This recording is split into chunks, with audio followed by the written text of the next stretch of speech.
VD. സതീശനെ പിണറായി വിജയനാകാൻ അനുവദിക്കില്ല. കോൺഗ്രസിനുള്ളിൽ നിന്ന് തന്നെ അത്തരമൊരു സംസാരം ഉയർന്നു കഴിഞ്ഞിരിക്കുന്നു.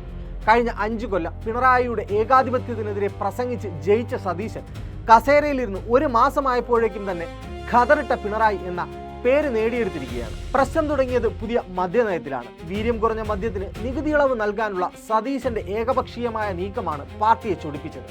CPM-ൽ പിണറായി തീരുമാനിക്കുന്നത് പോലെ ഞാൻ തീരുമാനിക്കും, നിങ്ങൾ അനുസരിക്കും എന്ന ലൈൻ കോൺഗ്രസിൽ എടുക്കേണ്ട എന്ന് ആദ്യത്തെ ചുവപ്പ് സിഗ്നൽ കാണിച്ചത് കെ മുരളീധരനാണ്. അല്ല, അതൊക്കെ പാർട്ടിയും മുന്നണിയിലും ചർച്ച ചെയ്യേണ്ട വിഷയമാണ്. ഒരു യാഥാർത്ഥ്യമുണ്ട്, ഒരു സമ്പൂർണ്ണ മദ്യനിരോധനത്തിലേക്ക് നമ്മൾ നടന്നെടുക്കുന്നതേ ഉള്ളൂ.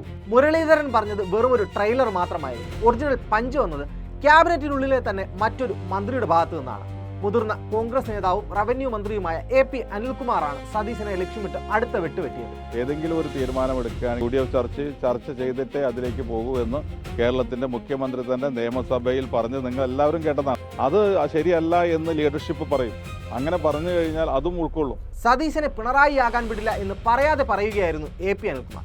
കാര്യം ക്ലിയർ ആണ്. മുഖ്യമന്ത്രി മാത്രം വിചാരിച്ചാൽ അങ്ങനെ കേരളത്തിൽ മദ്യം ഒഴുക്കാൻ പറ്റില്ല എന്ന് കോൺഗ്രസ് നേതാക്കൾ മുഖ്യമന്ത്രി ഓർമ്മിപ്പിക്കുകയാണ്. ഇതിനിടയിൽ ഡൽഹിയിലിരുന്ന് കളി കാണുന്ന KC വേണുഗോപാൽ തന്റെ പക്ഷത്തുള്ള നേതാക്കൾക്ക് കൃത്യമായ നിർദ്ദേശങ്ങളെല്ലാം നൽകി വി.ഡി. സതീശന് അടുത്ത അടി കൊടുക്കാനുള്ള പരുവത്തിന് ഇരുത്തിയിരിക്കുന്നു എന്ന വാർത്തകളും പുറത്തു വരുന്നുണ്ട്. സതീശനെ ഒതുക്കാൻ പറ്റിയ ഒരു വഴി തിരഞ്ഞു നടന്ന KC ഗ്രൂപ്പിന് മദ്യനയം വലിയ അനുഗ്രഹമായി മാറി. അടുത്ത UDF യോഗം ചേരാതെ ഫയലിൽ ഇനി ഒരൊറ്റ അക്ഷരം മുന്നോട്ട് നീക്കാൻ പറ്റില്ല എന്നാണ് മുന്നണി നേതാക്കളും പറയുന്നത്. ഇനി കോൺഗ്രസിന്റെ സ്ഥിരം ശാസ്ത്രീയ ഫോർമുല വരാനിരിക്കുന്നതേ ഉള്ളൂ. മദ്യനയം പഠിക്കാൻ ഒരു UDF ഉപസമിതി. അതായത് ഒരു പ്രശ്നം അനന്തമായി ഫ്രീസറിലേക്ക് വയ്ക്കാൻ കോൺഗ്രസ് കണ്ടുപിടിച്ച ഒരു ടെക്നിക്കാണിത്. ചുരുക്കത്തിൽ ഭരണം കിട്ടിയ സന്തോഷം ലഡു പൊട്ടിച്ച് ആഘോഷിച്ച് തീരുന്നതിന് മുൻപേ തന്നെ UDF-ൽ വടംവലിയുടെ ആദ്യ സീസൺ ആരംഭിച്ചിരിക്കുന്നു.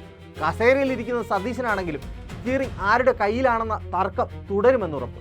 സതീശൻ വിചാരിച്ചതുപോലെ വണ്ടി സ്മൂത്തായിട്ട് മുന്നോട്ട് പോകുമോ, അതോ മുതിർന്ന നേതാക്കൾ ഇടയ്ക്കിടയ്ക്ക് ഇടപെട്ട് ബ്രേക്ക് ഇടുമോ? നിങ്ങളുടെ അഭിപ്രായം താഴെ കമൻറ്റ് ചെയ്യുക.